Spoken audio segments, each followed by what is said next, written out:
If you are still telling yourself you are shy or you're not a good speaker, let me stop you right there. Like, I'm not going to say, okay, I'm not an IFBB pro, therefore the gym isn't for me. That sounds ridiculous, right? You're not bad on camera. You're just untrained. You already know progressive overload. Like, you know how it works. Today, you can bicep curl 20-pound dumbbells, right? You do that for a little bit, then you move to 25, then 30, then 35, 45. You get it, right? In the beginning, you're looking like the guy, like you're looking over at the guy who's repping out easy bicep curls with 65-pound dumbbells. With ease, he's just chasing the pump. Like, it's not even like a max effort. Although I don't think anybody's truly like trying to hit PRs on bicep curls. But you get what I mean, right? Like, you're sitting there thinking like, man, I wish I could do that. So you get like 45s and you start swinging and you're like not really even like focused on the bicep. You might be getting like a good hip hinge movement at that point. And, you know, like in that moment, it feels like everyone's like looking at you like, bro, like, what are you doing? Like, chill out. And then maybe even like the gym OG walks over and says, hey man, you should probably lower the weight, to which you slap him in the mouth because you should never do that. Just kidding. Definitely listen to your gym bros and your gym elders, right? But anyway, in this fake scenario, you go back down to the 15-pound dumbbells and it sucks. It doesn't seem exciting at all. But in time, you'll be able to do 20 pounds. Then in a couple of weeks, you can do more. Now, all of a sudden, you're handling 35s, which a month ago seemed like way harder. But now it's actually doable, and you're repping it out, chasing the pump the correct way like you're supposed to, right?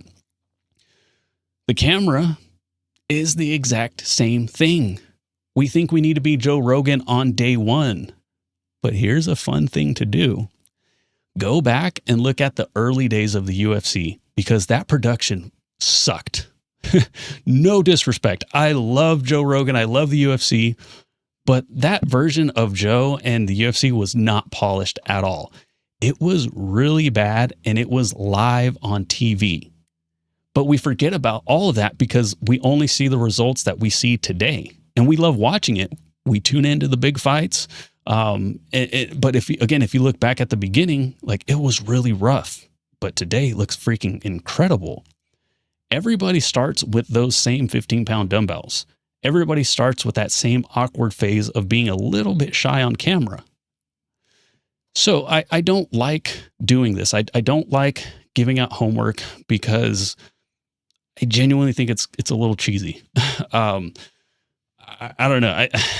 On top of that, I think it's just because I hated school so much, and like I don't like referencing it at all, and like homework. And that whole feeling just reminds me of school. And like, I genuinely dislike it so much that like, I'll never start like a school community because it's called school. When somebody has a school community, no disrespect to you if you have that, but I dislike school so much that like, I just won't join it because it's called school. Like I genuinely hate it. I think it's stupid.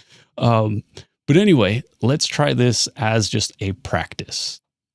If you're extremely camera shy, get in front of your camera, but don't start with like, okay, we're now in podcasting mode.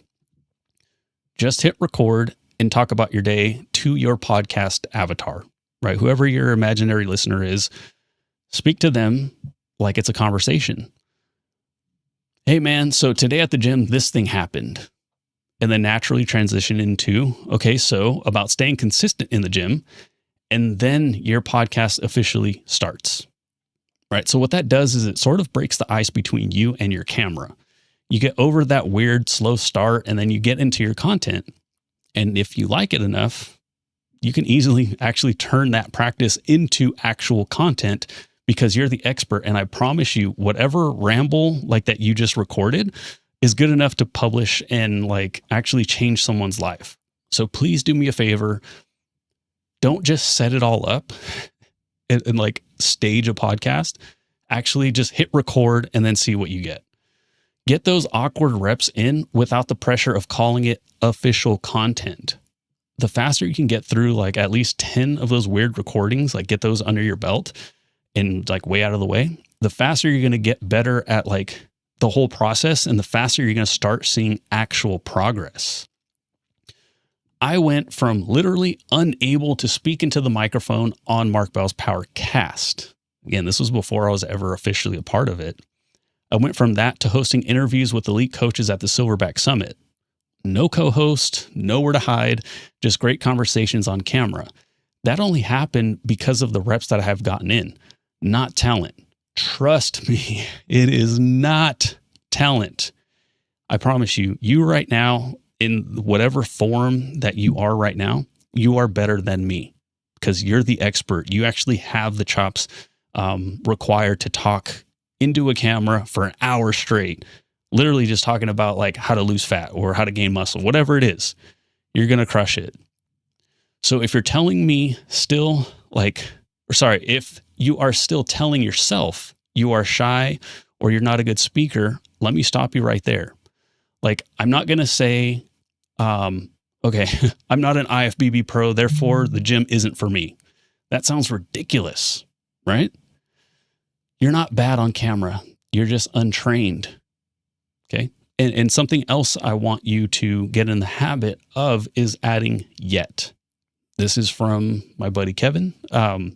Really, really cool idea. I forgot what I was talking. We were talking about journaling, and I was like, yeah, dude, I'm terrible at journaling because I write stuff down and I never reference it back, or I'll do it today and I'll stop tomorrow.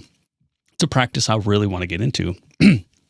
But he goes, yet. You're not good at journaling yet. So for yourself, if you're not good on camera, don't say that. Say, I'm not comfortable on camera yet, because that leaves the door open for the opportunity to get better.